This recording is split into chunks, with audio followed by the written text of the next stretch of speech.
আমি মেন্টালি এক জায়গায় গিয়ে উইক হয়ে গেছি। এই মানে উইক বলতে পুলিশ ওরা আমার বাইরে কিছু করতে পারতো না, কিছুই করতে পারতো না, মানে পিডে আমার কিছু করতে পারতো না, হাড্ডিতে না মাইরা আমি মোটামুটি ভাবে স্ট্রং থাকতে পারতাম।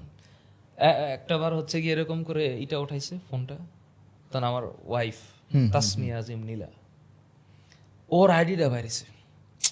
আমি তো বুঝতেই পারি নাই যে মানে ওর আইডি কেমনে, ওর তো আমার ফোন ওপেন, এই তাসমিয়া আজিম নীলা এটা, এই তোর বউ না এটা, এটা তো আরো চেতা, এটা কি লেখছে এগুলা, বৈষম্য বিরোধী। তখন আমার দিকে তাকায় কয়, এই তোর কভার ফটোতে বৈষম্য বিরোধী না, এই বৈষম্য বাংলাদেশে কিসের বৈষম্য রে, আমারে বলতেছে একজন, বাংলাদেশে কিসের বৈষম্য, কি লেখছো সেগুলা, এই ওরা একটু এই তাসমিয়া জিম নিলা, এই ওরা নিয়ে আসো, এই ওসি ওরা নিয়ে আসো, না কি যেন একটা বলে, এই ওরা নিয়ে আসো। এই তখন আমার ভিতরে